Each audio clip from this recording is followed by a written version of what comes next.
Thank you, everyone. I was saying, and welcome to this explanation of the Buddhist Iching.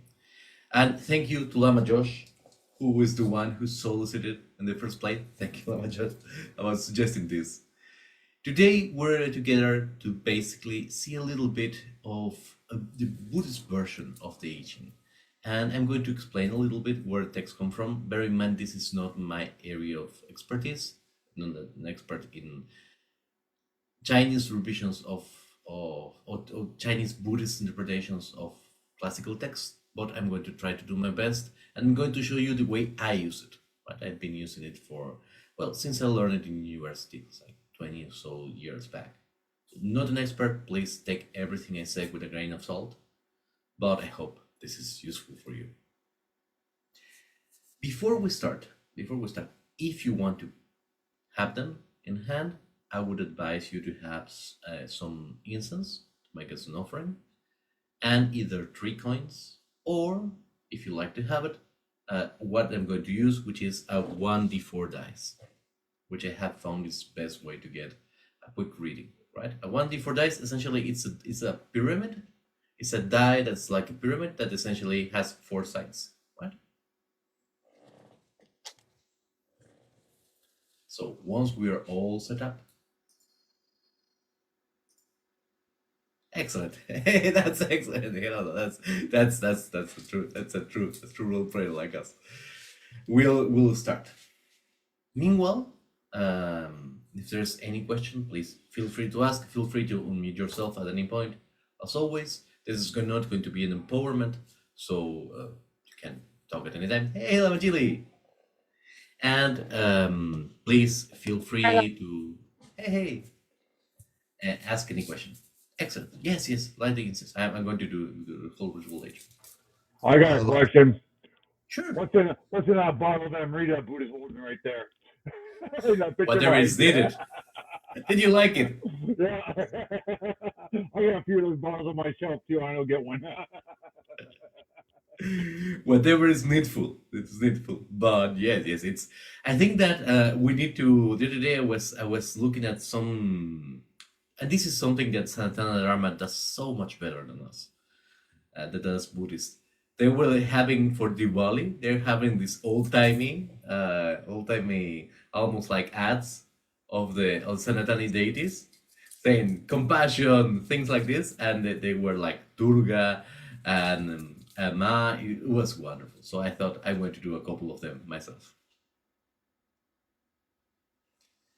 Excellent. So, Lama Fede, I wanted to say thank you very much. This is very interesting, the arising of this lesson, because actually I have a really good intro into the I Ching for a long time now, and have used it as a meditative practice of watching the changes, so that the constant change that the Buddha talks of was like, to me, when I learn of the I Ching, I'm like, oh, okay, so these are the patterns. Okay, so I just started watching them. And then recently I was like, I'm really wondering, am I going to move into the Mo dice permanently, or am I going to return to the I Ching, which is where my heart settles? And then this arose, Lama Fede. So I'm super grateful, and I'm very excited, because actually this perspective I haven't experienced before. So I'm super grateful. Thank you. hey, thank you.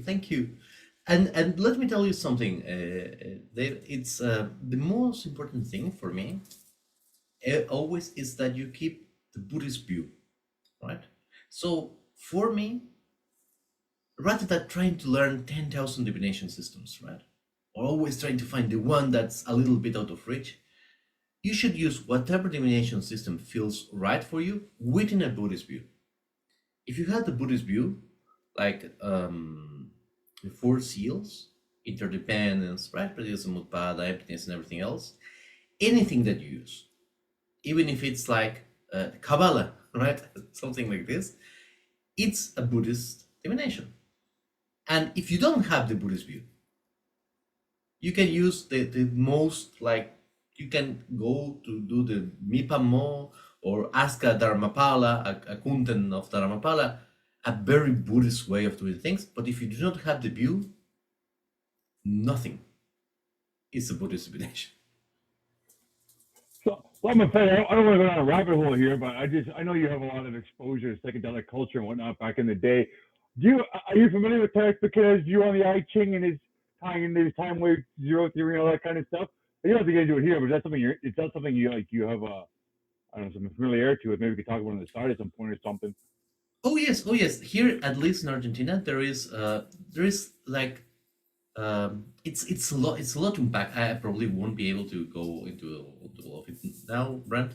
But essentially, there was in Latin America as a whole, I would say, there were just two kind of mind poles of or points of entry for anything that's translations or translation and study of Asian systems, right? One was in Buenos Aires, in the place where I am a teacher and a researcher in the Escuela de Estudios Orientales, the Oriental Studies School of Argentina, and the second is in Mexico. Now, in Mexico, there was this wonderful writer who was a person who did Oriental Studies, who was Octavio Paz.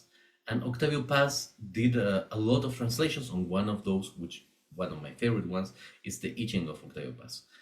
So it became in the 60s and 70s when this was published, it was like the heyday of psychedelic culture, here at least.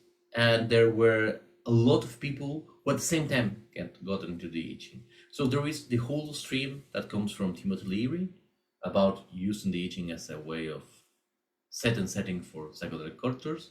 But there is a whole school, right, or let's say stream of Latin American artists mostly, because it was mostly an intellectual artist for in which they use the I Ching combined with usually with the more available entheogens like salvia, for example, in Mexico, right?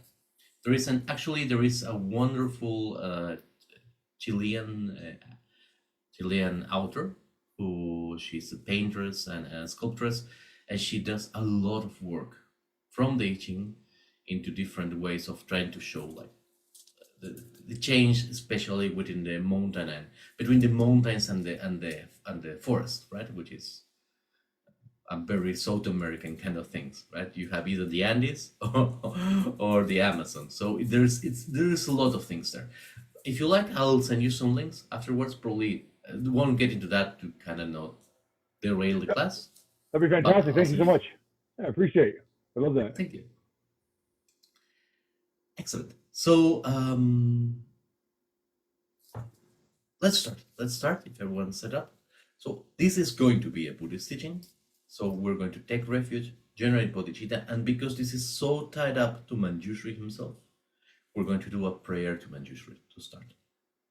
So join me in saying Namo Buddhaya, Namo Dharmaya, Namo Sangaya, Namo Triratnaya. Namo Buddhaya, Namo Dharmaya, Namo Sangaya, Namo Triratnaya, Namo Buddhaya, Namo Dharmaya, Namo Sangaya, Namo Triratnaya.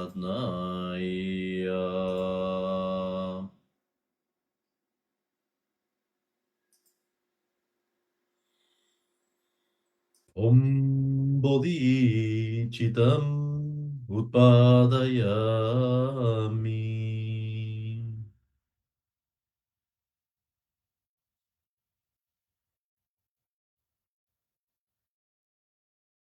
Lord Manjushri, gentle voiced, foreseeing, please grant us your wisdom, your blessing, and your discernment, so that we might understood your teachings in this book of changes.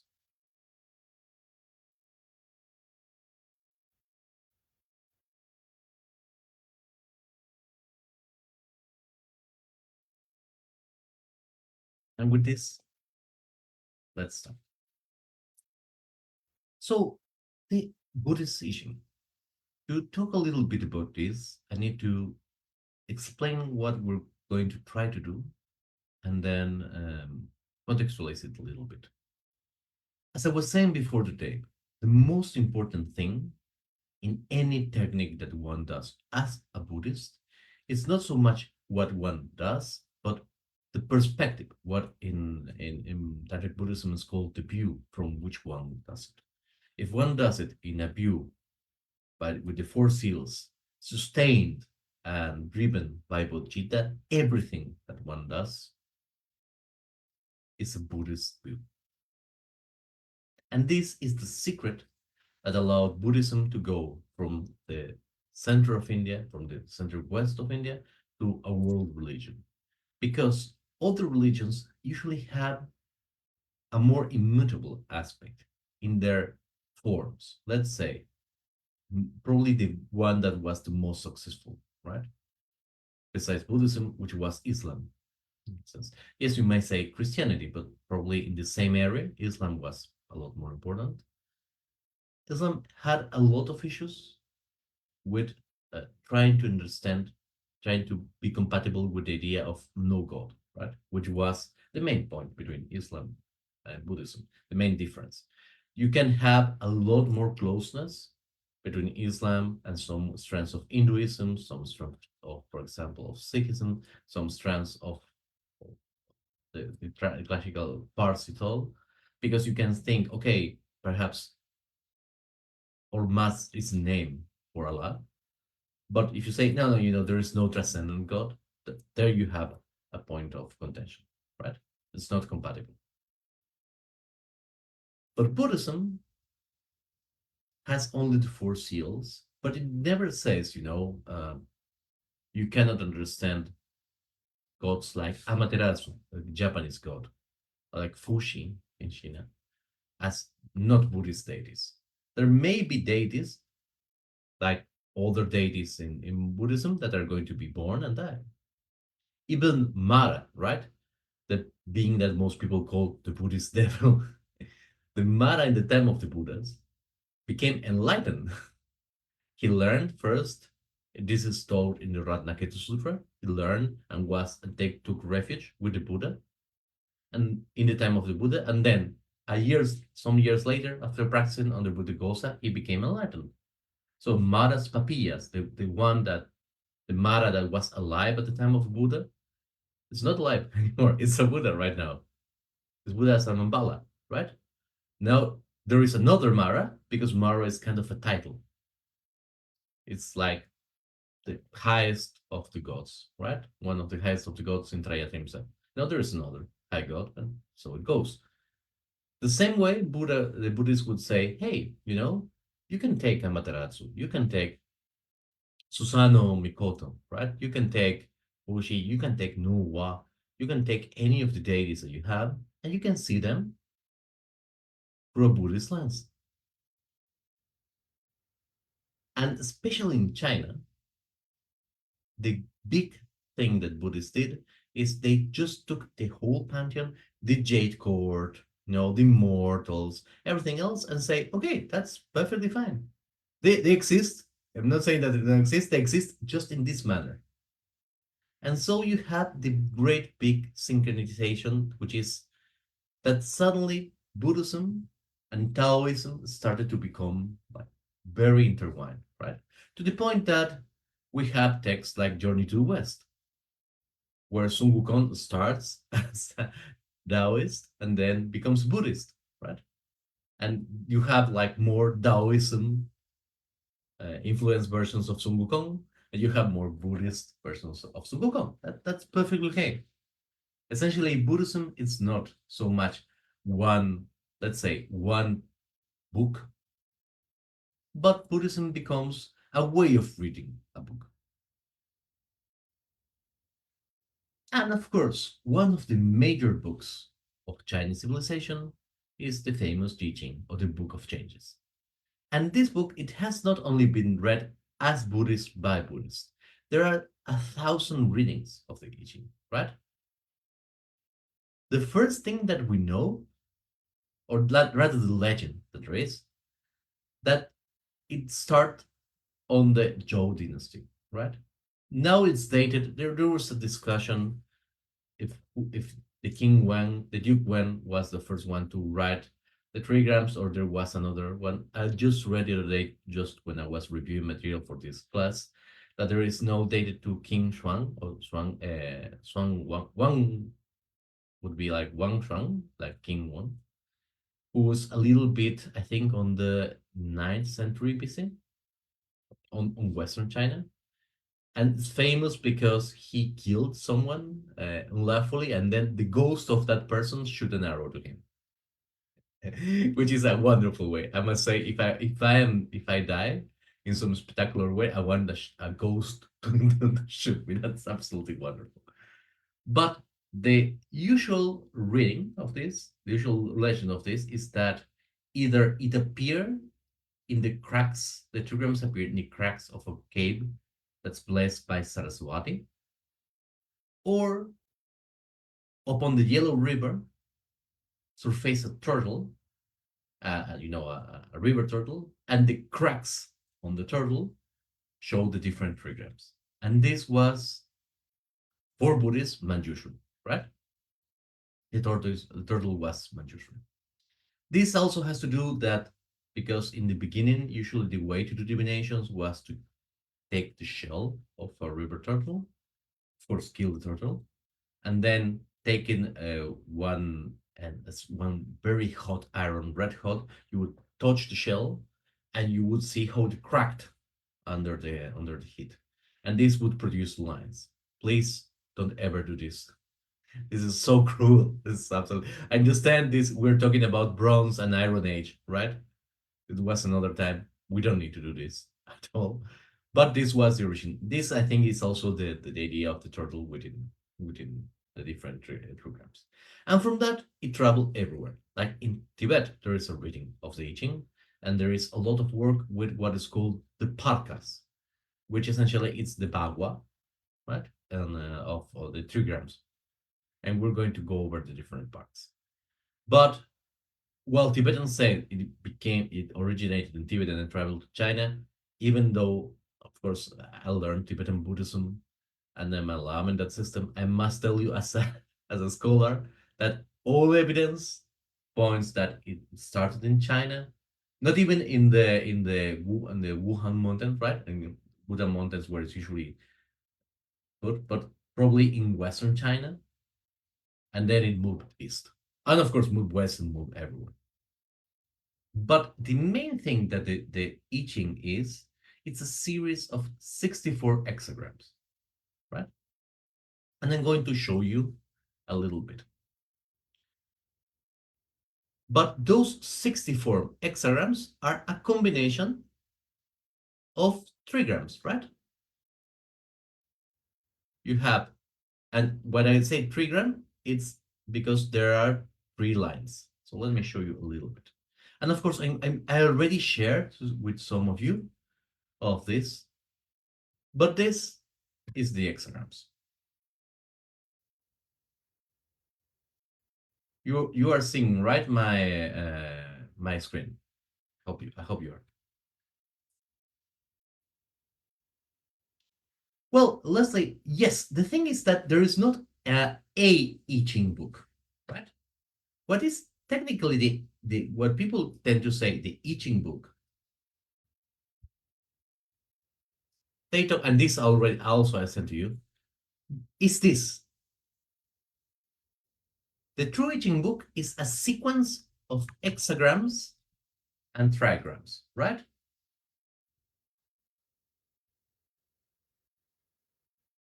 And this, when people say, no, hey, I went and bought the book of the I Ching, right? Uh, Usually what they mean is that they bought, give me 1 second, I have it here because I thought this may happen. I have, sorry, this is the other version.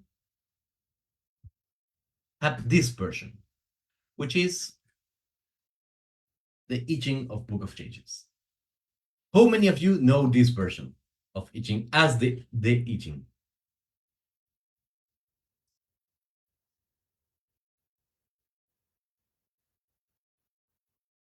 Oh yes, this is by far the most common one. Now, I must say that for me, it's not the best one. Just so you know, but it's by far the most popular one.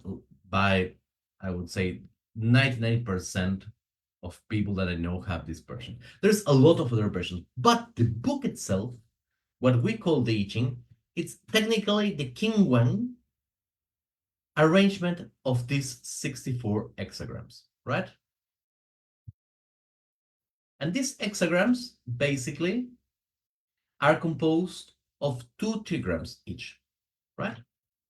And these two trigrams, each one has uh, their own uh, their own sequence. Let me show you. I have these trigrams somewhere here. Oh, sorry. I just reloaded the same.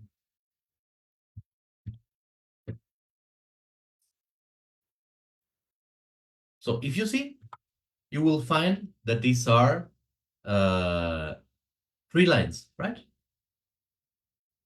If I put it, but there are 8 sets of 3 lines. If I put this 8 by 8, brings me to the 64 list, which is this. For example, if you see the first one, the first trigram, it's twice the heaven trigram, right? If I put this trigram twice, brings me this. Now, if I put, for example, the kun earth, it brings me a second. So this is heaven and this is earth. This is heaven of heaven. This is earth of earth, for example, right? And now if I put water, right? And then if I put thunder, water thunder, is this one, right? It's the third. And in that way you will create everything else. So yes, Wilhelm's book, I think it's perfectly serviceable. The great problem with Wilhelm's book, and it's not a problem of the book itself, it's a problem in which the book has been used, is that because it's been forwarded by Jung, there are two problems with this. First, everything that Jung touches becomes Jungiana, right? So what does that mean?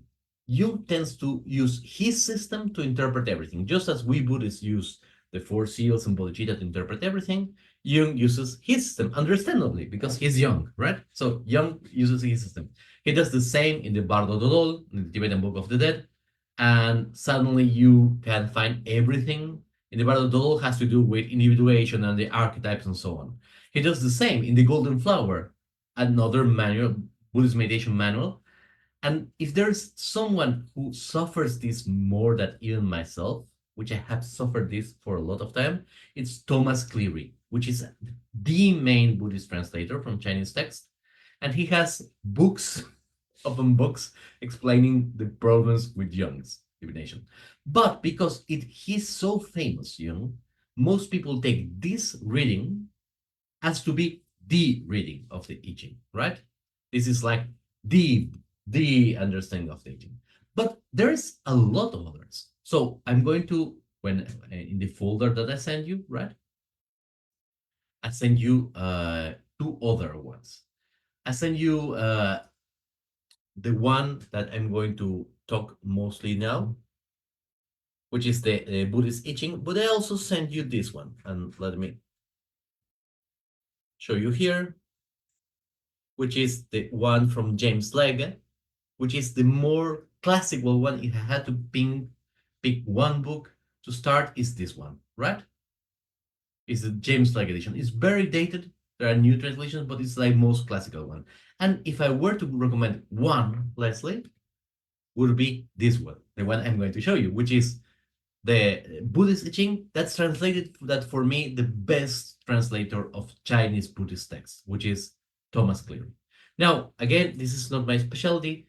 There is a specialty, which is Cynic Buddhism, which is Buddhism in China. So a Buddhologist who works within Cynic Buddhism may have a better author, right, to recommend.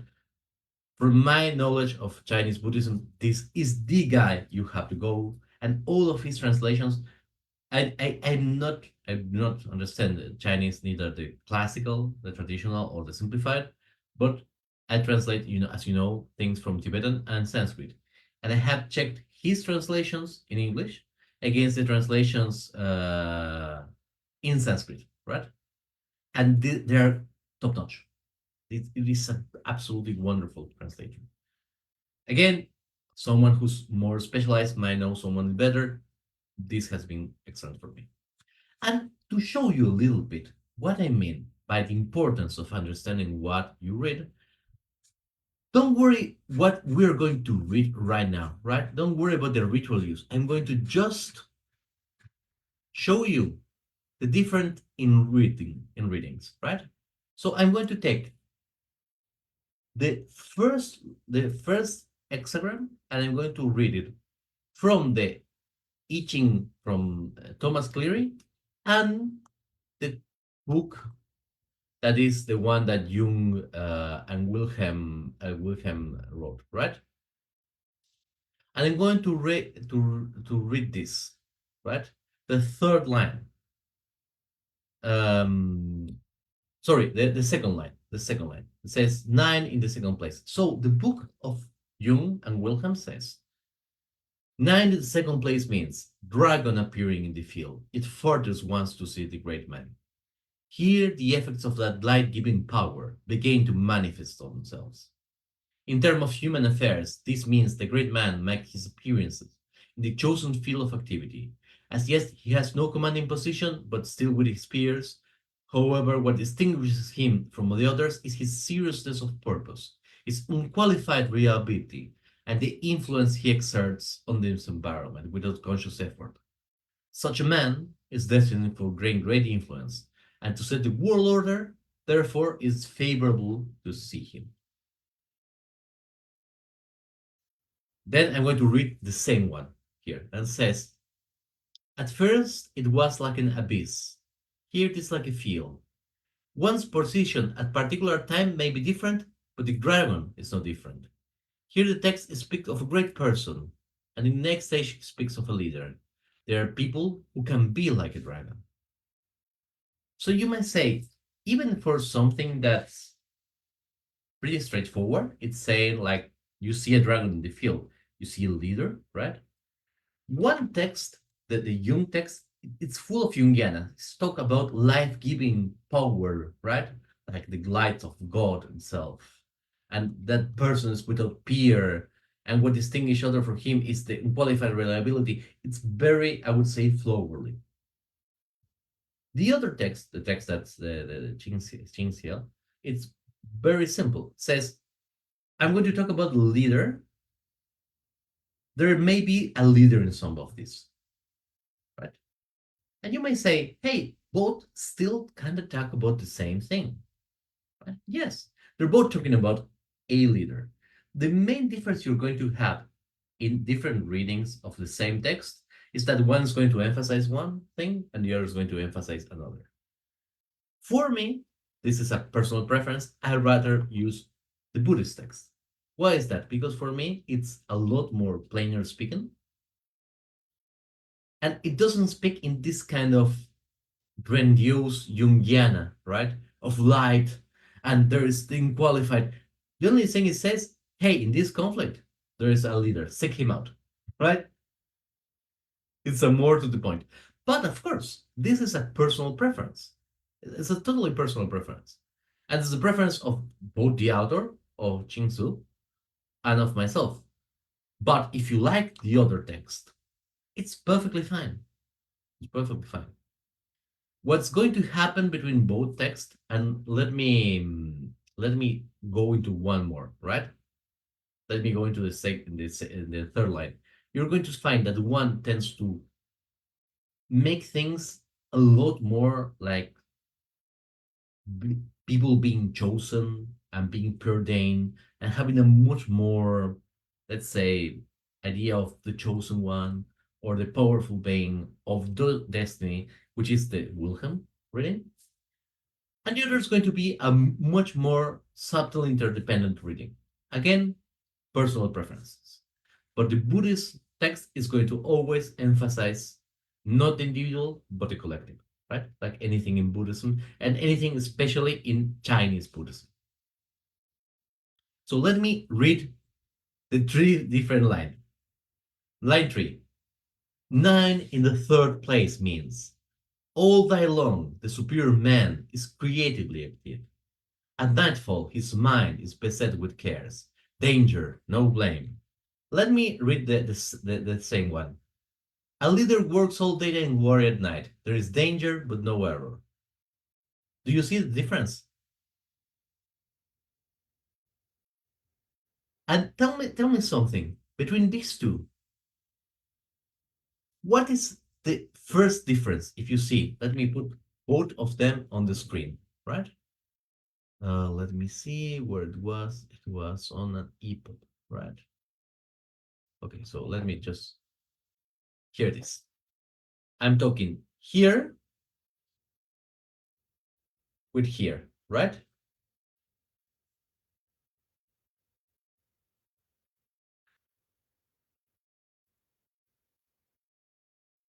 What is the first difference that you see?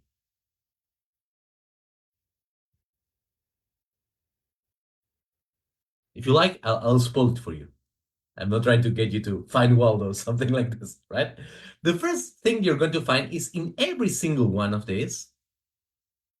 No, it starts with a number. 9 in the fourth place, 9 in the fifth place. And here there's no number, right? There's 3 yang, 4 yang, but there is 9 in one. Why is that? Because one thing that Wilhelm never told you is that he's subbing the numbers that you get from coins in the text itself. It seems that the text itself is saying 9 in the third place, but that's not it.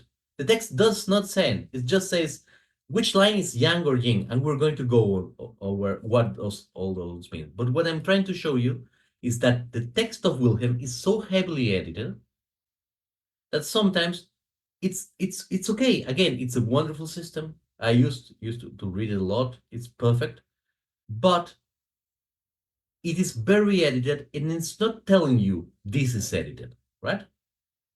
It's not telling you this is something I put here to make to explain the text. It is presenting it as it was the root text instead of saying this is my interpretation.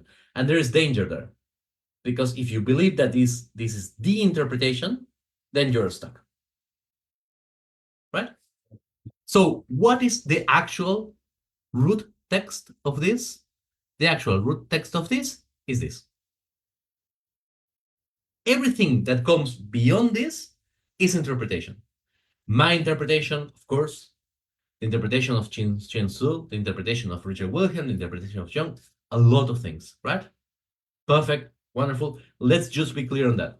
And I'm sorry to kind of harp on him because again, I love Wilhelm's translation, and I studied Jung towards all my career. My undergrad was basically on Jung, and then my first postgrad was on Freud. So I did a lot of study, and I love him. It is a danger if you like to see. Having said all of this, can we forget the comparison and let's go on to what exactly is each one of the lines and how it works. But before we move on, any question about this?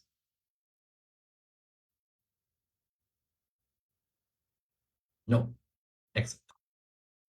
Then let me go and I'll forget the other texts. You're going to have them in the folder that I already sent you. Just feel free to comfort. And again, feel free to use whichever you want, right? That's the beauty of it. The thing is, know that there is this thing. So each one of these of the trigrams, it's made out of 3 lines, right? But the kind of line that you can get, it's not just yin or yang, right? So a broken line is a yin line, and a full line is a yang line. So this heaven is yang, yang, yang. Earth is in, right? There is another danger here, which is the idea that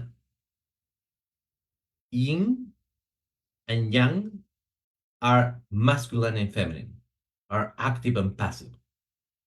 In the terms yin and yang come from one school that predates the I Ching called the Yin Yang Jia, the school of yin and yang. And it is a school that's the basis of Chinese astrology, of Chinese elemental astrology. The astrology that we use in the Kala Chakra, for example, comes from that school. It's a very old school, second millennia before Christ. Yes, Lamajili. Oh, I thought Lamajili, are you going to ask something? I thought you mean. Oh, okay, perfect. Sorry, So, Lama, it's my headphone. no problem. So the Yin Yang Chef, this school, essentially set Yin and Yang to be sides of a mountain. The side that usually gets more sun is the Yang side. The sun that gets the side that gets less sun is the Yin side, right? And they say different things are going to grow on the side on the Yang side than on the Yin side. But the sun moves. So there are some places that are going to have more yin, but at some point they're going to get some light. There are some places that are going to get more darkness. They're going to be they're going to be less light. But as the sun and the earth moves, everything's going to move. That is why we have the Taiji, the yin and yang sign, in which there's always some yin in the yang and some yang in the yin, right? So we're not talking about two things. It's not a dualism here. And this is something important for Buddhism. It's not a dualism that there is yang and there is yin, but it's rather two modes. Think of this in this way. Imagine that yang would be hard and masculine and active, and yin would be mean, feminine, inert and passive. Imagine how sad it would be if all we, first of all, the one who wrote this kind of interpretation never met a woman, I guess, in my life. And imagine how hard it would be for us to be all the time masculine. Well, yes, you just make my point, Lama Julie. Imagine if we men would be all young, we have to be always hard and unrelenting and erect to put on them every single moment of the day. It would be terrible for everyone. Of course, it's not like this. It is a passage from one to the other, just as the mountain gets bathed in the sun in different ways as the sun moves. Yin and yang are not two separate things, but there's always a passage, it's movement. So yin lines can become yang lines, and yang lines can become yin lines, right? Oh yes, it is a very sad side. The worst thing in the world is the guy who's always trying to be like always the hardest guy. It's very sad. So you have to have a method which is going to give you two things. It's going to give you a yin side, one choice that is yin or yang, right? But what is the other thing? Imagine a mountain, and let's go back to the mountain. When the sun is rising, and there is a slope which gets the sun, right? This is the slope, and this is sun. The sun is rising. The sun is on the yang side, right? If the sun is here and the mountain is here, the sun is sending light to the yang side, and this is the yin side, the other side, right? It's not getting light because the mountain is in the way. So far with me? Excellent. Now, what is the moment when the sun is the strongest? Upon midday, right? But coincidentally, upon midday, this is the moment where the sun is going to start diminishing and sending light to the other side. So the side that was yang at the cusp of yang is going to become yin. And the side that was yin at the cusp of yin is going to become yang. And vice versa. Once the sun goes all the way back, it's going to come from one side or the other. So if you have too much yang, it's going to become yin. When heaven is too strong, there's too much yang, it's going to become earth. And you can see that these trigrams are, of course, opposed, right? The sun and the wind trigram, the one that's two yang and one yin, is opposed by thunder, which is two yin and one yang. Are you with me so far? Please stop me at any moment. So, what is the easiest way to mimic this? There are three main ways that everyone can use. First is the yarrow stalk, which is a very long involved method. I'm not going to show it. Essentially, it means you take yarrow stalks, right? You take yin yarrow stalks, you take yang yarrow stalks, and you basically mix them together and cast them, and you say something. The second is that you use 3 coins, and I'm going to write it in the chat. So you have head. Head is going to be a value of 2 usually, right? Sorry, it's going to be a value of 3, and tails is going to be a barrel of 2.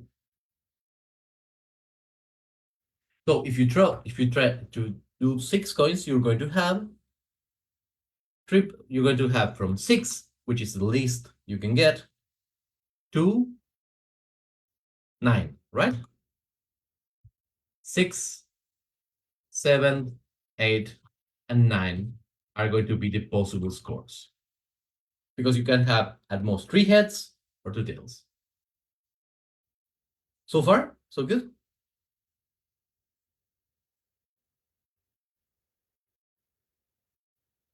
Everything all right? Or have I lost you? Please stop me if I ever lost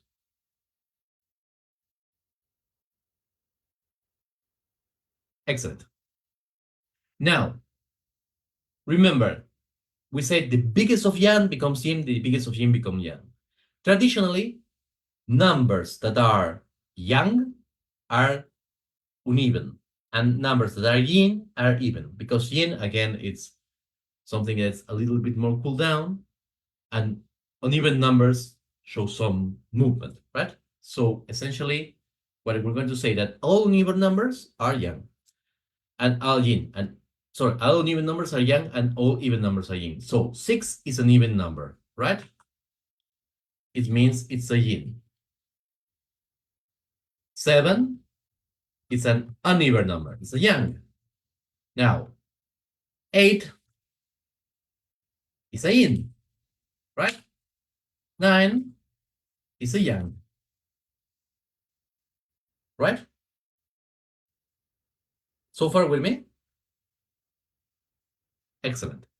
But the shortest, the most yin of the yin has to become yang, and the most yang of the yang has to become yin. So we're going to say yin, the 6 is a yin that becomes yang.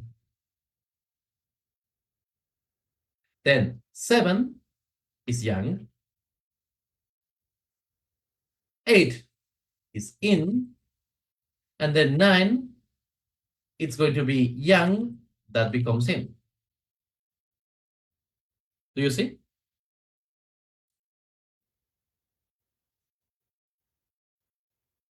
Because there's so much yang in the yang that it's the sun at midday. It has to become yin. Or there's so much yin in the yin.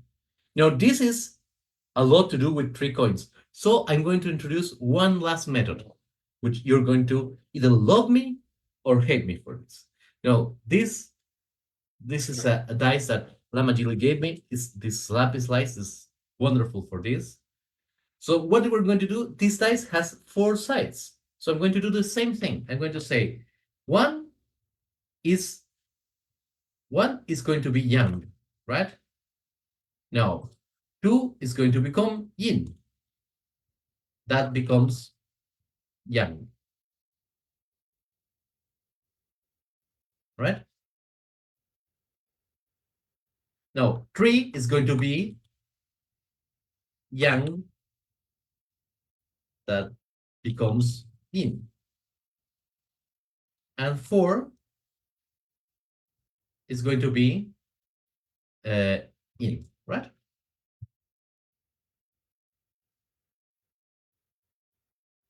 Oh, sorry, no, I made a mistake. Sorry, but my absolutely bad.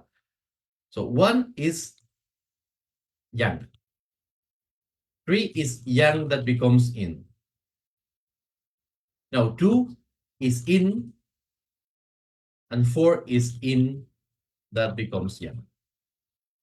So the lowest of the two numbers, it's always the number itself. So 2 and 1 are either yang or yin. Yang is 1 because uneven. 2 is yin because even, right? 3 is a yang that has so much yang that becomes yin. And 4 is a yin that has so much yin that becomes yang. Does that make sense? So for example, if I take the dice, I'm going to show you how to do the throw afterwards. But let's say I throw it 3 times and I get 1, that's yang. 3, that's a yang that becomes yin. And 4, that's a yin that becomes yang. So I'll get 1, that's a yang, right? The first one is a yang. And you start usually from the bottom. The second is a yang that becomes a yin. And the third one is a yin that becomes a yang. So I would got this one. Sorry, I don't know what I did. Give me 1 second. It is. I don't know what I did. I just put it in the mirror. So I would got 2 yangs and a yin. That would mean the valley, right? I got 1 yang, 2 yang, and 3 yin. But the second and third line are changing. I got a 3. That means that there is a yang that has too much yang and becomes yin, and a 4 that means it's a yin that becomes a yang. So this one, suddenly, this one would remain, right? So it becomes thunder. Do you understand? So first one I got a 1, right? 1 is a yang. It's just a yang. That just remains yang. That's okay. This one is shared between thunder and valley, right? No, I got a 3, that's a yang that becomes a yin. This is a yang. And a 4, which is a yin that becomes a yang. So in the first reading, 3 and 4 are yin, yang, and yin. This means valley. But because they're overflowing with energy, the yang, the line in the middle, becomes a yin. And and fire, it becomes fire, the other. And the yin becomes fire, it becomes yang, right? This one becomes this one, and this one becomes this one. So one thing I'm going to do is I'm going to write it. Let's see. Probably it's easier if I just show you by writing it out. I'm going to change a little bit my approach. Give me 1 second. Now that I'm teaching it, it's clearly that I need to do it in a better way. So let me refresh everything. And you guys, please let me know if this starts making sense. So I got 1 means yang, right? 2 means in. 3 means yang that becomes in. 4 means in that becomes yang, right? So far, so good?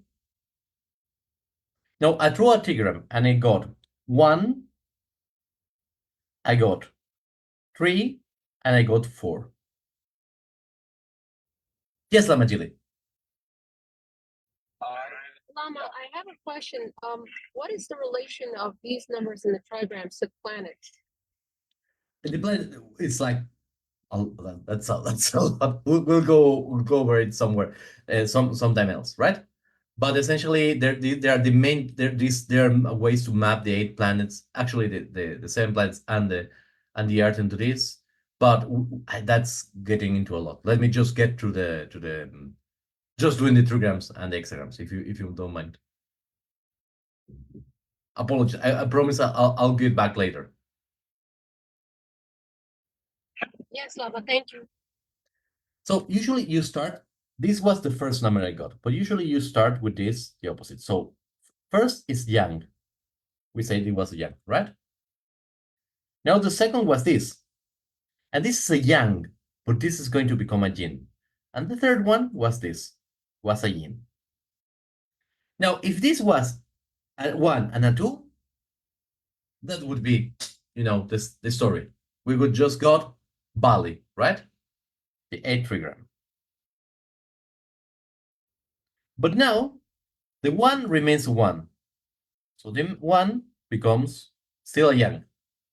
But the 3 was a yang, now becomes a yin. Right? And the fourth now becomes a yang. And suddenly this is another trigram.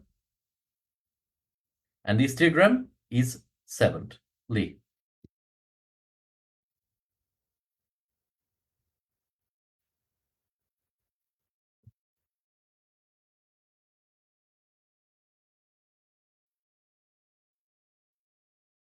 So Jacob says the West it was the changing line stays on the first hexagram, but change to produce a second hexagram. Yes, that is correct, but we still haven't got to the hexagrams. I'm just showing you how to produce the trigrams, right? Because the trigrams are also a very useful tool for divination, right? Though the text, mostly the root text is the text of the hexagrams, which is this one. There is also merit in learning how to produce, sorry, this one, and I show you in another screen. This is because I didn't share. Is this one, right?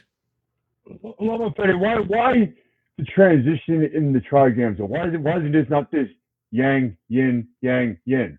Like, why does it have the yang transfer to yin, yin transfers to yang? Why is it just binary, yang and yang? Because it's not a binary system. This was the insight that had King Wen produce this text, right? He said there's not a thing that it's a thing in itself, which is why it's able to be read as Buddhist. Let's say that this was like let's say a Platonic idea, right? The element of fire. Then if that was the element of fire, and the element of fire was unchangeable, there wouldn't be a text. It would be another thing. But King Wen saw that everything changed, right? He saw that summer turned into winter, that autumn turned into spring, that the side of one mountain that may be sunny, it would be another. So his book represents this. It's a cycle of things. Does that make sense, Brent? Yeah, it makes perfect sense. Yeah, I just kind of I understand the idea of the transmutation and the transitioning. I was wondering why when drawing the trigrams, what difference does it make to have? I mean, I'm like framing the question properly. Like you drew two trigrams there, one that had like your original drawing, and then you showed that yin became yang, yang became yin. Why doesn't it just draw it as the second trigram right away? Like why does it? Like is that part of the reading going from one to the other? Yes, that is what Jacob was saying before, right? He was saying that he was being taught to do the hexagrams, and what it means is that one trigram has the potential to go into another thing. Okay, that makes more sense. Okay, I understand now. Thank right? you. What you're saying is, and this also tells you a little bit on how to work in a sorcerer's way. Because if you, for example, are in a situation let's not worry too much so far into the hexagrams. Let's just worry about the trigrams. So let's say that you're in a situation that's full of yang energy, right? You're in the heaven, right? Yes. This idea of this of the if you're in a situation that you don't want to be with the hand, or you're in a situation you feel like it's too overexposed, what would be the different place to do it? Well, traditionally, what you would say is that the upper trigram is the trigram of give me 1 second. The upper trigram is the trigram of heaven. These are the king spirits and everything else. This is a trigram of earth, and this is a trigram of men, right? In Chinese thought. The idea is man is what is between heaven and earth, right? It's a very shamanic concept, like man as the middle word, right? Yep. So you would change depending on what you want. Let's say that you were in heaven and you wanted to get to a situation that's more favorable to you. Let's say that you want to get to wind. You want things to move along, to stop being how they are. Then you would do work with more yin spirits, to bring more yin spirits into the place in the underworld. That is, you would move the baseline from a yang to a yin. And there's two ways to do it. Either you bring more yin into the yang, or you overload the yang by being so young that it has to turn yin, right? That's the I main understand. idea. I get it. Okay, you're overflowing the Sephiroth enough energy at the crack to turn into something else. I get it. All right, cool. Excellent. Thank you. It is. Erickson says there's a resonance between formal process change and the dilemma. Yes, there is. There is a lot. We're probably not going to get into that because I don't know if everyone's at that point with Mayamaka, but essentially, yes, Erickson, yes. This formal process approach, you can use it to deconstruct and change the different trigrams. So let us say something. We have been talking about trigrams so far, but the book itself is written in hexagrams. So how would you do it? Now, let's do it one more time together.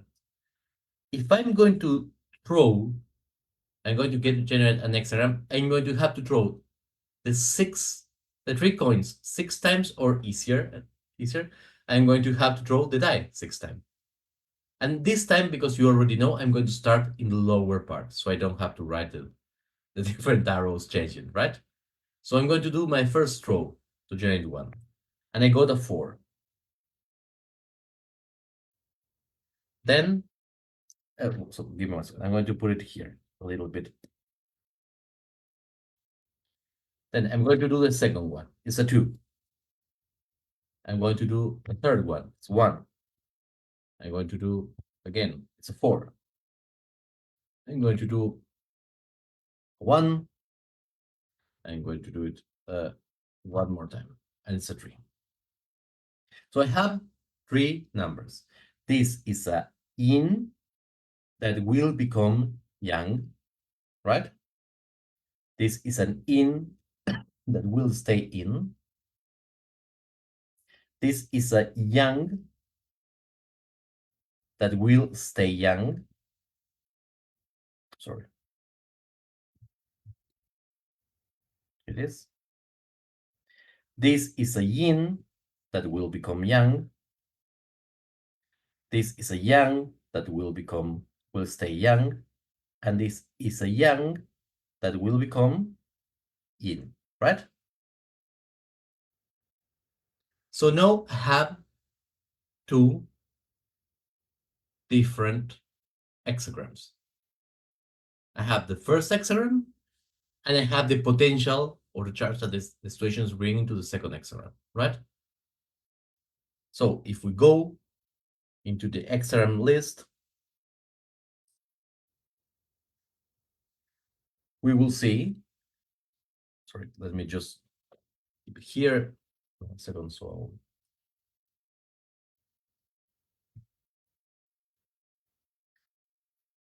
we have the base is like this. Where this,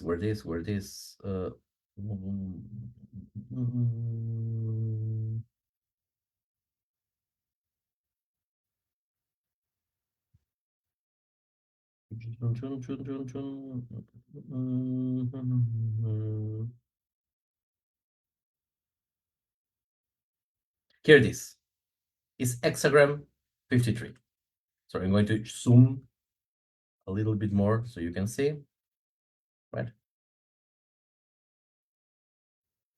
Is developed, right? Let me show you to compare. It's two yins, 1 yang, 1 yin, 2 yangs, right? 2 yins, 1 yang, 1 yin, 2 yangs. Now, if we go back to our book and we're going to do a little bit of cheating and search 33, gradual progress. Here we would have the first reading, right? And this gives us always a kind of reading. Just remember that this is a reading from a Chinese Buddhist system. So, for example, Satori is going to realize it's not going to be a gradual thing like in the Tibetan system. It's going to be a sudden thing, right? And it's going to have an overall situation and an image, right? Now, if you're doing just a basic divination, you stop right here. You read the overall judgment and the image.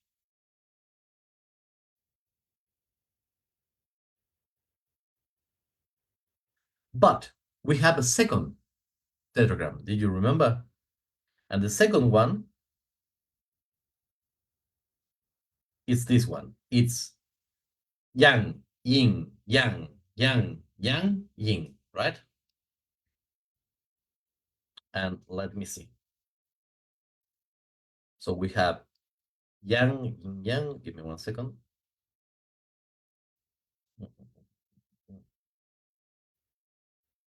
Yang, yang, yin. So it has this part.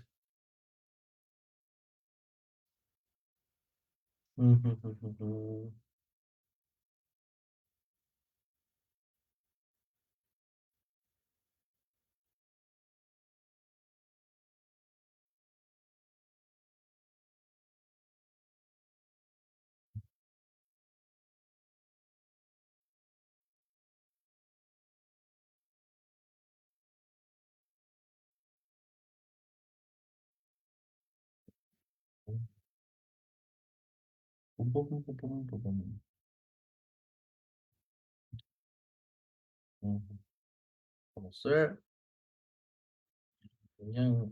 I hear this. Oppression 47. So let's just check it. Number 47 is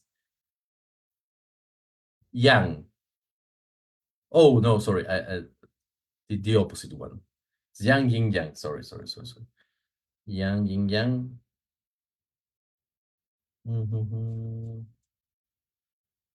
Yang yin yang. No, it's not one. Yang I think it's yang 49. I think 49. 49. Yes, correct. Revolution 49. So let's check it just to make sure.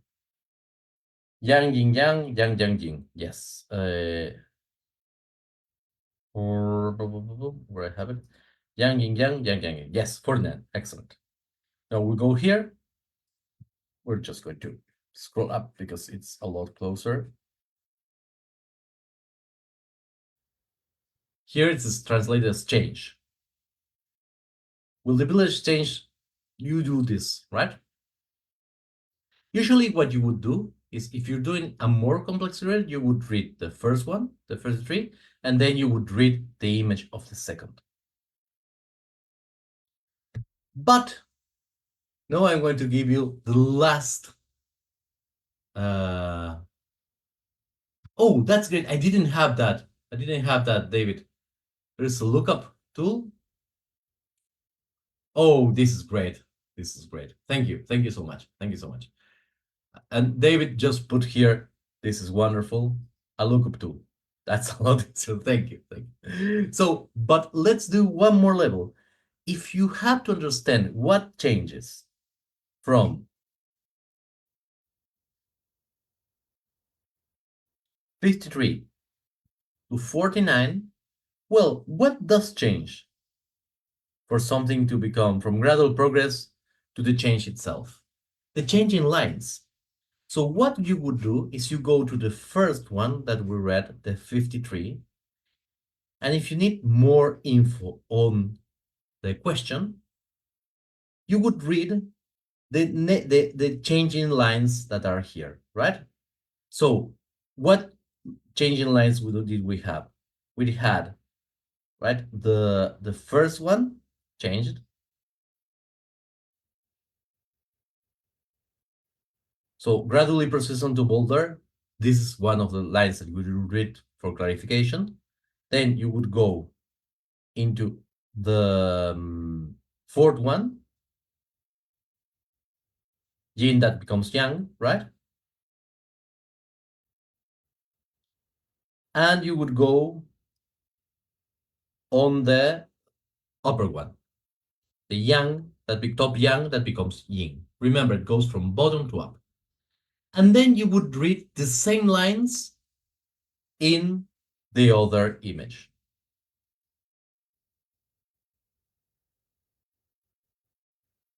And this would give you essentially the answer to a more complex answer to a particular question. So what we're going to do is, if you wait a second. So far, are you with me, guys? Or did I make it a lot more complex than it is? No, it makes great sense. You explained it really well. Thank you. Excellent. So shall we do one question, one actual question, and shall we do it from top to bottom to see? Uh, That's a really quick, simple question first before I forget the question. yeah, Now, when you're doing you're getting your numbers, like you're rolling a four-sided D&D dice, or I think, and people are using coins and euro stocks. Does it make, like, in your estimation from a sorcerer's point of view, does it make a difference what materials you're using to get your trigrams from, like sympathetic correspondences and all that kind of stuff? Like, do you think something has the advantage over something else? yes, of course. Whenever you can do things more elaborately, it's better, right? Like, for example, if you one thing I would do, I just done it once or twice, so don't quote me on this.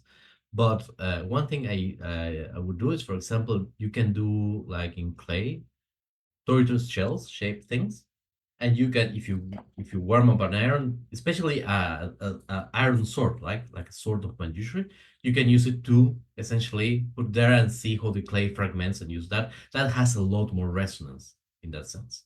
But in general, whatever you do has some resonance itself.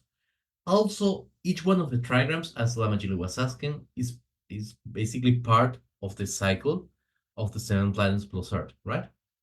So essentially, what you would do is you would map the direction of the trigram to the direction of the planet that you would do, and you would do it on the day of the planet if you know to do a particular magical operation. But that is like going a lot more complex, a lot more complex than what we're doing right now. So, but does that answer your question, Brent? Yeah, yeah, absolutely. Thank you. Excellent. So, does anyone wants to put a question in the chat that we answer through the aging?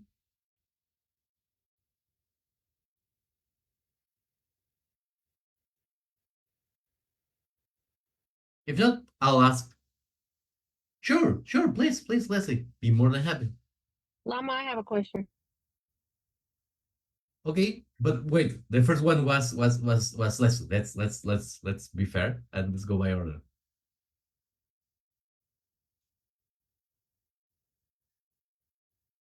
With my current work produce sales we're waiting for. Okay, that's a great question. So let me do this. How we're going to do? First, as always, we would take refuge. We already taken refuge.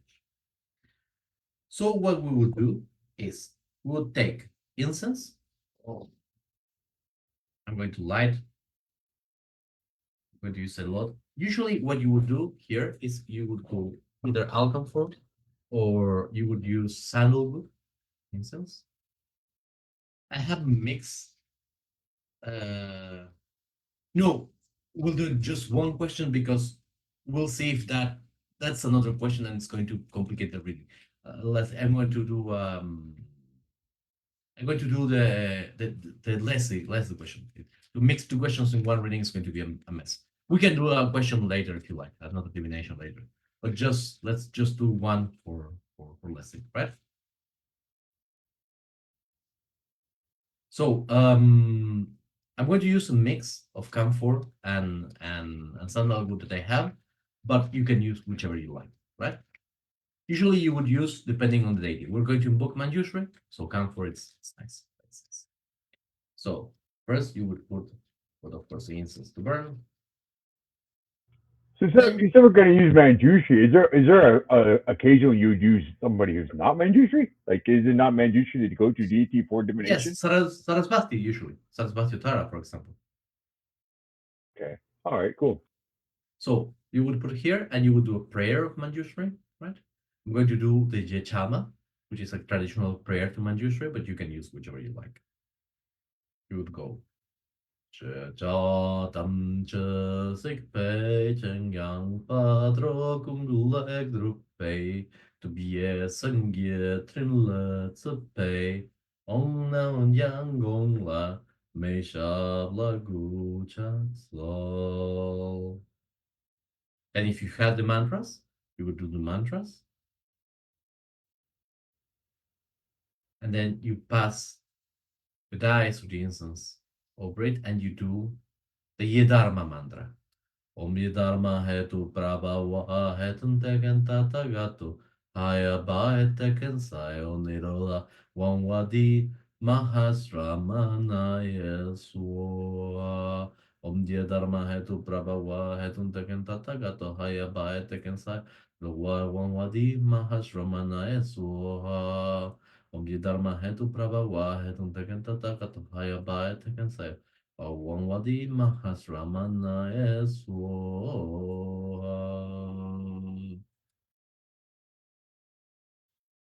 Then you put it here and you ask the question. We'll say, Sri Manjushri, please teach me if Leslie current work is going to produce the sales that she is waiting for.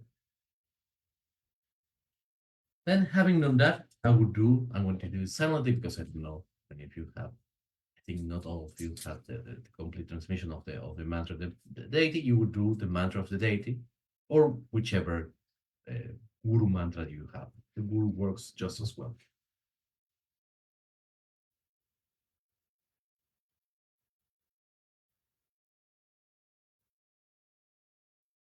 Then you take the mala, you make a loop, depending on the size that you want. Put it here,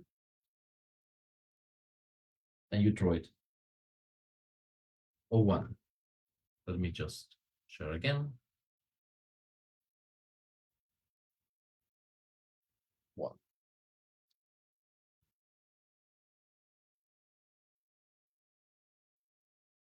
Three.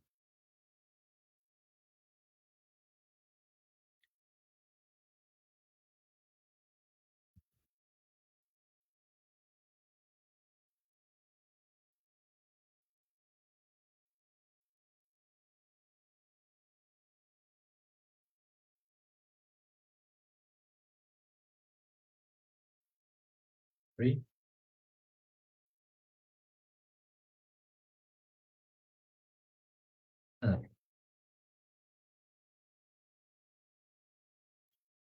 Okay.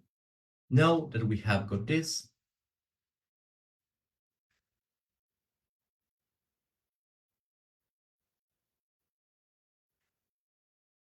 you thank the deity. Thank you, Manjushri, for giving me clarity on this. And we'll do the reading. Just a couple of things that someone asked. Dave says, is there a recommended source for correspondences? Each tantra has like 1,000 correspondences. It's going to depend on each system. And Brent, I can't say which mantra I'm using. Again, it's an open thing. We're casting this, but essentially, yes, I'm going to use one mantra that you know. That's I can tell you. No, I'm going to read. This is a very good question, Dave. So the first thing we know, let me tell you this, Leslie, it's not a fixed situation. It's a very movable situation. Why is that? Because 5 out of 6 lines are moving, right? So this is a yang that still stay yang. With all of this is a yang that becomes yin, right? This is a yang that becomes yin. This is a yin that becomes yang. This is a yang that becomes in, and this is a yang that becomes in. So we may say, first of all, this is a very movable situation. This is the first thing that you know, right? And you will see that in very movable situations, there's a lot of work to do, but also there is a lot of possibilities to work, right? So let's use the wonderful system that Dave gave us, right? So we have yang, yang, yang, which is the heaven, right? Is the upper, is the yang. And then we have the first one is yin, yang, yang, which in that sense, it's the zoom, right? So Tian and Sung should be to 44, right? Let me just check. We're going to check here. 44. Yes, perfect.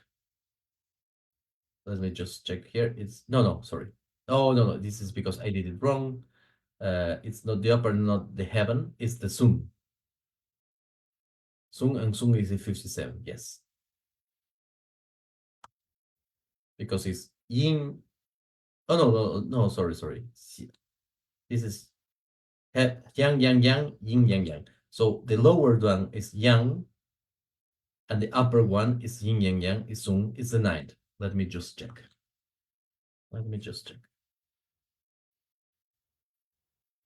This one. Small timing, right? If I check it here, it's yang, yang.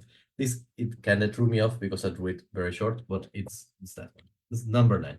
It works wonderful. This is wonderful. So I'm going to go here. I'm going to look for number 9. It's a lot of 9s. Okay, let's go to page 54. Let's see what's here. Let's see.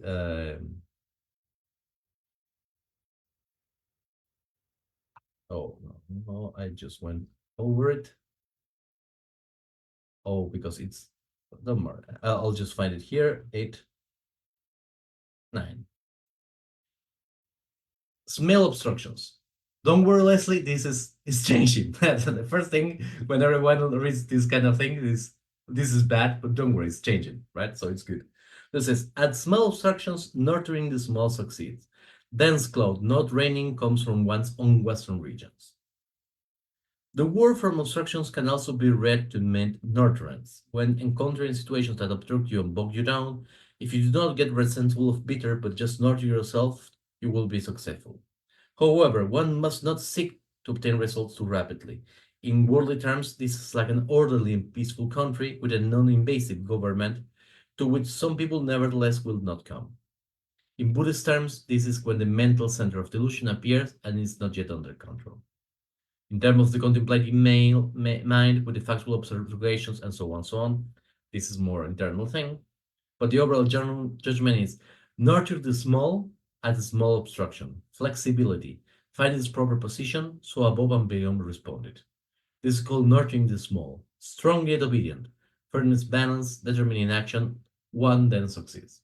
So this might seem to look like, hey, it's going to work, but you need to focus on a very on the small details.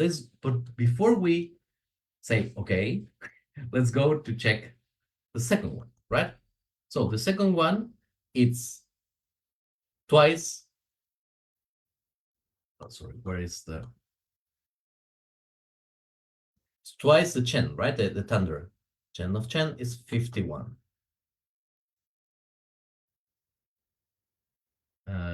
It was Chen of Chen, right? Yes, Chen of Chen. Perfect. So we're going to go into the 51. Let's hope that there are less 51s here. Thunder. Thunder above and thunder below. Thunder comes true. When thunder comes, there is alarm, then laughter. Thunder startles for 100 miles, but one does not lose spoon and wine. As soon as a single thought begins to steer, you examine it in terms of 4 phases. This is one of the applications of the trilemma that Erickson was talking about, right? The random arising of various benevolent phenomena, such as objective of afflicting habits, is called thunder startling for 100 miles. Not losing the technique of concentration and insight is called not losing spoon and wines. Judgment, thunder comes true. When thunder comes, there is alarm, but fear brings fortunes. Then there is laughter. Afterward, there is an example. Startling for 100 miles, it startled those who are far away and terrified those who are nearby. If you come out, you can thus preserve the central shrine and the earth and grand shrines, so be the master of ceremonies. When you are afraid, you can be about good fortune. You cannot respect gratitude fortune. As it said, fortune is born out of worry and trouble. Where you're not careless, even if you laugh, then you do not lose your standards. So, what would be the reading, the very first reading of these two? Right now, there is obstruction. Right now, Leslie, it's not looking good. what is going to happen? If you focus on the small details, it would seem like there is a lot of commotion, right? I'm going to go to the changing line. Give me 1 second. I'm just doing the first overall reading. So if you go into focus on the, if you just focus on the first, on the small details, there's going to be a commotion. And out of that commotion and out of that worry and preoccupation that you have, you are going to succeed. But you're not going to succeed without trouble. Rather, through the trouble is that where you're going to find fortune. So far, Leslie, does this make sense for you?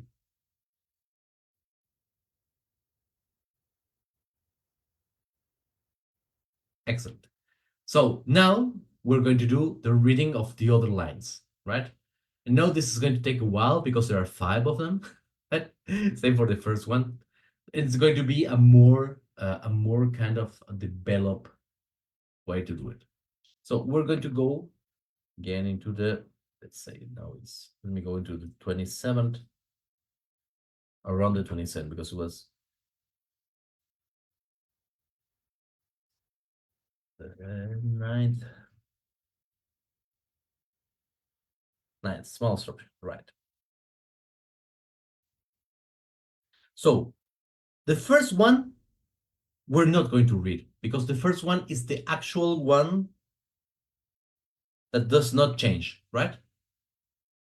So it's out of the change. But if you would go from here, sorry, that's page, just to remember, page 40.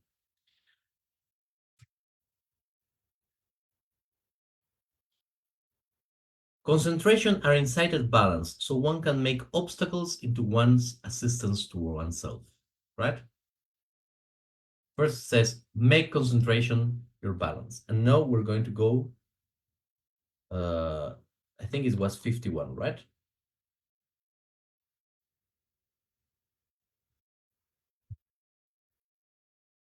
Thunder comes dangerously. Remember that you have lost your treasure, you climb 9 hills, but do not pursue.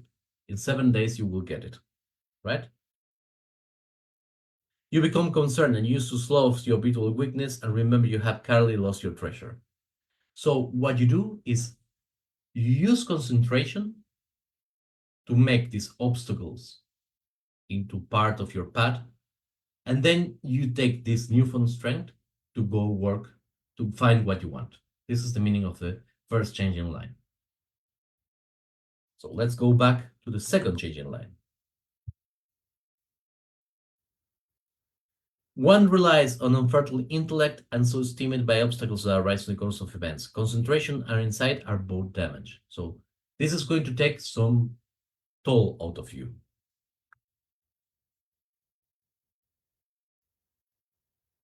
Act vigorously and there will be no trouble. This means that essentially whatever happens, you're going to feel discouraged, you're going to feel a little bit dumb in how you do things. Do not worry. The main key is to act vigorously. You're not going to see things clearly, but you have to go ahead.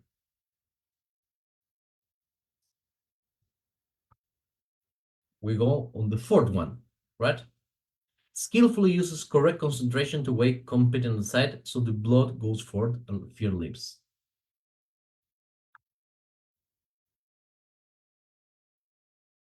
Thunder getting bogged down is not illuminated. So the trick when you feel like this, when you feel that you're bogged down, when you cannot, is to use the correct concentration, to rely on the practice of mindfulness and to rely on the practice of shamatha, to be aware that this is not going to be the end, to just focus on it and move past it.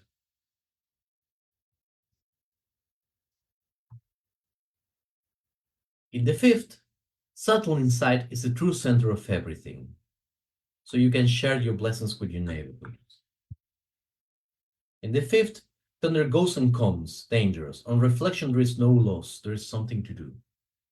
Essentially, through subtle insight, through the insight that you cultivated in the previous line, what is going to happen is that though it feels dangerous, it's not something to be afraid.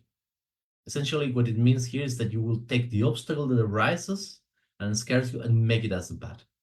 And the way to do this is to become aware of the emotion that arises, but knowing that essentially what you that's required of you is action. And in the sixth, concentration and insight are equal, so concrete obstacles melt away and you will be freed of them. And the sixth, thunder is faint, look shifty, the explanation leads to misfortune. The thunder does not reach you, but it's the vicinity. There is no blame. Association involves criticisms. And once you do this, once you reach insight and concentration, you're able to be there, thunder itself will fade away, will become fade, right?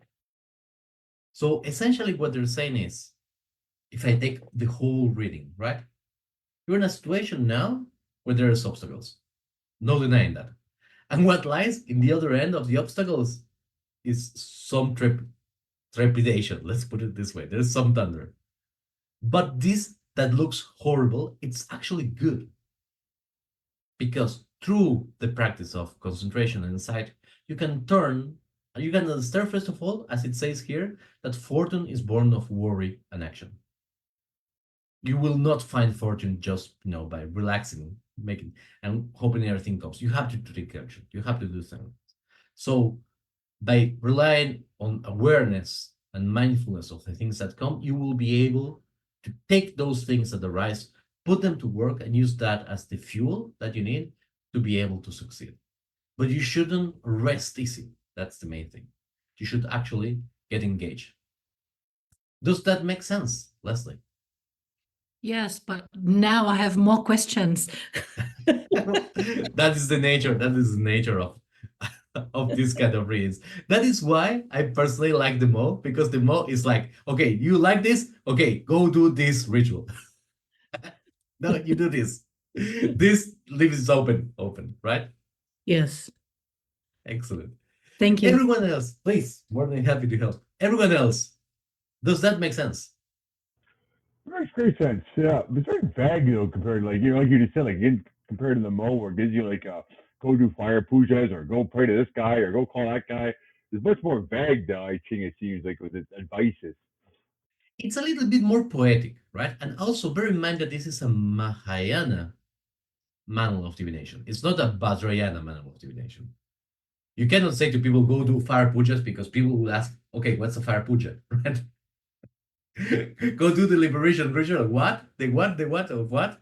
You kill people? That's a Vajrayana thing. This is a Mahayana thing. So it's going to talk in terms of concentration, of insight, of interdependence. It's going to take in Mahayana terms. That's why we can have this conversation stream, right?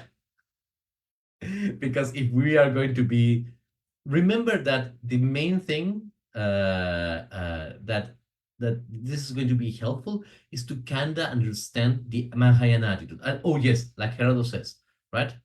It's going to be useful to understand as a meditation. It's a meditation on the nature of things. And it's about a little bit about the difference in attitude between a Vajrayana practitioner and a Mahayana practitioner.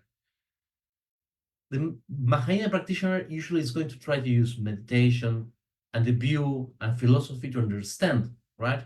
And to work through things. A Vajrayana practitioner usually is more concerned about which deity to invoke or which demon to bind, right? Because we're ritualists. That's what we do. But it's not the 99% of Buddhism. 99% of Buddhism is going to be concerned about how to play mindfulness, how to apply the antidotes to the different emotions, right? It's not going to be concerned of, take the spirit of a place and put a stake to its heart. It's a different thing. But still, both are very useful. And for me, it's useful that you know both the heavily ritual manuals and the more meditative ones, because they're part of the same thing. There are different tools in your toolset as long as you keep the view of Bodhicitta, which is shared between Vajrayana and Mahayana. Does this make sense? Perfect sense. I have a quick question, like a curiosity question more than anything. Is King One an actual person, or is he more like a King Solomon type person, like kind of a mythic? No, I think it was an actual person. Both King Huang and Duke Yuan are both actual persons. It's just that we know them mostly from legends. But there is a lot of discussion in in the Cynic studios of China, but I think the consensus is that they were both actual people. Oh, cool. That's interesting. Thank you. Excellent. So let's do if with this we explain this is just like the basics of how to use the I Ching from Buddhist point of view. Because we're doing it a Buddhist point of view, let's do something. Let's dedicate merit of this practice. And meanwhile, if you like to type or if you like to think another question, you can fill those just after as we dedicate. So by the merit of this practice, my all beings attain the wisdom of Manjushri, and in that way they can liberate all other sentient beings until samsara is empty. Sarvamangalam.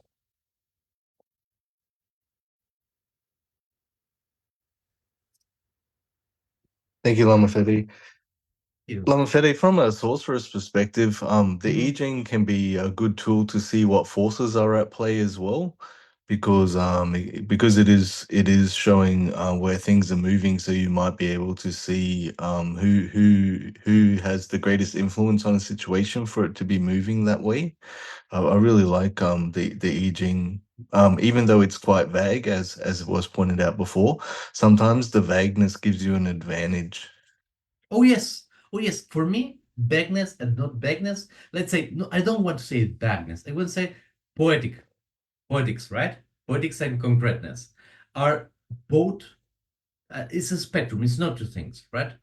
Sometimes you need things to be poetic because poetics open the mind to think about things, right? Well, And in sometimes, sorry. yeah, yes, sorry. Yes. I was just gonna say, like, because when you use the word poetic, as you say, then it allows the feeling to go into the cloud or the shadow, where essentially all sorcerous activities take place.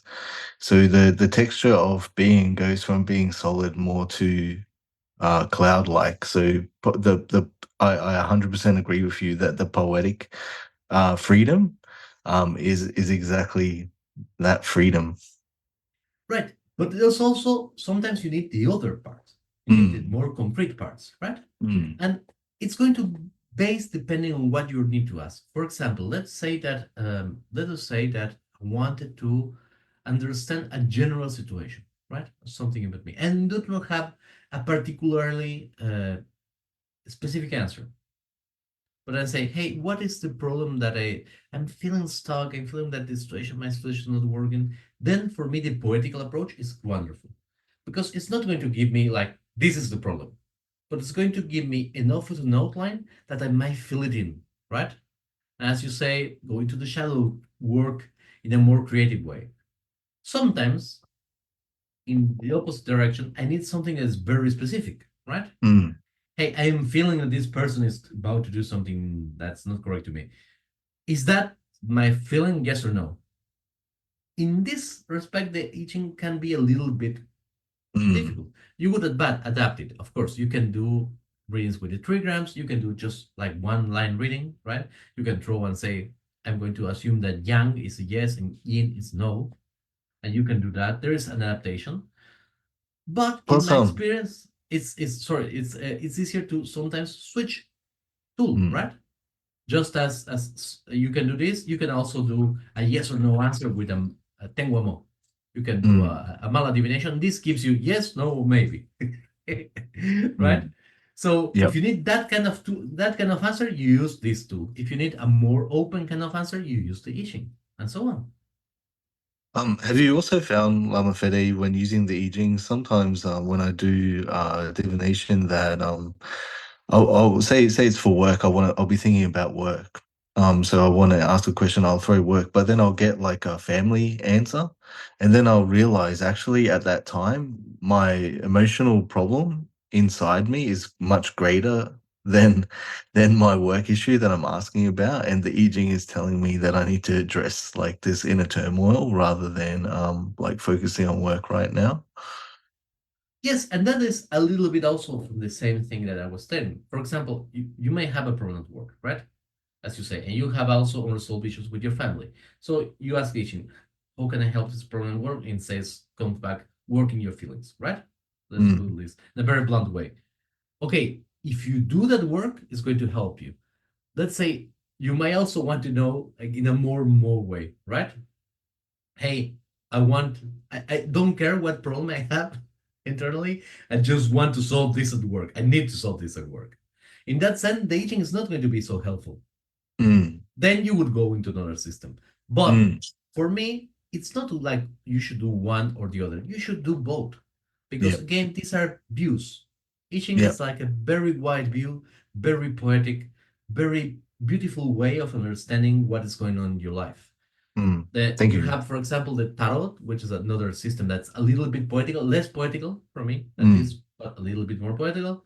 Then you have, for example, the Mo, which is less most concrete, and then you have things like the dog ball divination, in which you basically write fortunes into dog balls and you kind of put them into an urn, and it's just what the urn says, right? Or you go to Yeah. a accountant, and the accountant goes and says, do a sacrifice of 3 chickens and donate this, and the problem will go away. And then there is zero room for interpretation. You either do it or you don't, right? Yep. So for me, it's there are tools, Yes. and the good thing is that we have all this, right, Yep. to practice. But it's a Thank you. wonderful system. It's a wonderful system, Dave. Thank you, Lama Fede. Thank you. Excellent. Any other question, guys?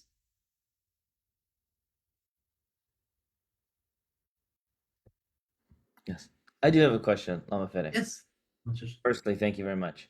And my question would be, how would you recommend us to, approach using this most effectively? Well, the main thing is, one thing I would say is, depends a lot on where you are, right? The first thing is, people like you, just know a lot of divination systems. I think that the best way to learn this is kind of an ongoing engagement, right, of things.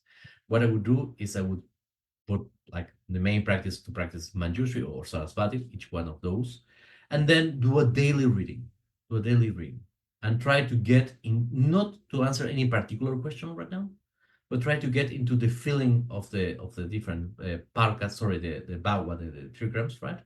Into a feeling of how they're built, what they change, when something is good. This is a more general, the approach of someone who already knows systems and is trying to get like the nuances of a language. If this is like your first, absolutely first divination system, I would do something a little bit different. I would try to get to work on as clear a question as I can ask, right? And then I would go to the teaching with those questions. Because there is a work that has to be done in any diviner into polishing the question. The deity and the system is going to answer what you ask. So if your question is vague, or if your question is not well thought out, it's not going to be helpful. And it can happen like in very good system like this, what they were saying. You ask something and you get something else. And for that, I would say, if you are starting out, write question, ask people questions that you might like, your family, your friends. Hey, I'm just doing this for fun. Tell me something, and try to answer them through the text. Does that make sense, Lama Josh? Yes, definitely. Thank you very much. Thank you. Could use Dharani instead of mantra. Well, I would use if you're not, just use a prayer. Don't worry. If you have a Dharani of Manjushri, the problem with the Dharani, the difference between a Dharani and a mantra, right, is that the mantra is the deity, and the Dharani is the mantra plus an indication to the deity to do something. So it's going to depend on the Dharani. If the Dharani has the words of divination, foresight, and that's going to be okay. Most of the Dharani doesn't. So let's say that you want to do something, you cannot use the Rani, but the Rani has the instructions of, for example, Hana, grind, no, things like that, dangerous. It's not going to get a good answer because you're asking the deity to do something and then you're doing something else, right? So it's going to depend on the Dharani. That's the main thing. If it's the general Dharani of blessing of the deity, sure. And if it's a divination Dharani, there are some out there. That's even better. But I would check the irony first.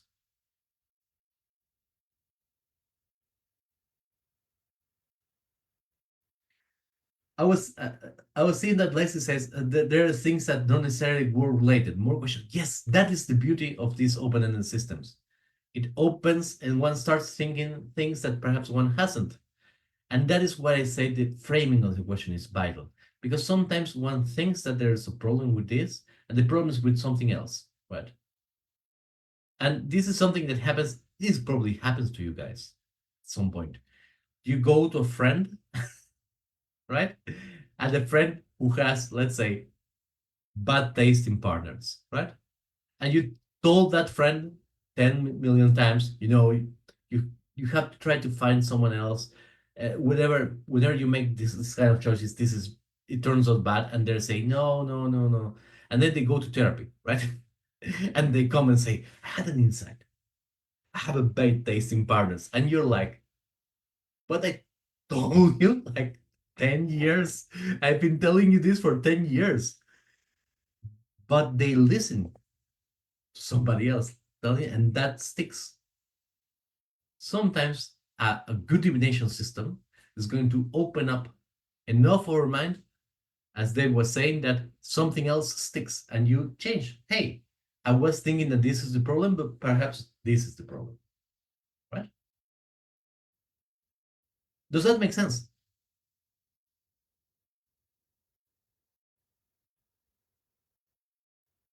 I hope it does. So, any other question, guys? If not, thank you. Thank you so much for sharing this with me.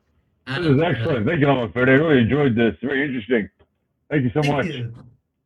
Thank you. Thank you, Lama. Well, if you have any question, you let me know. The link and the files is going to be in the link you already have. And if you are watching this in streaming, you just let me know and I'll send you the link to everything. Thank you and have a great night. Bye-bye. Thank you. Bye bye. Thank you.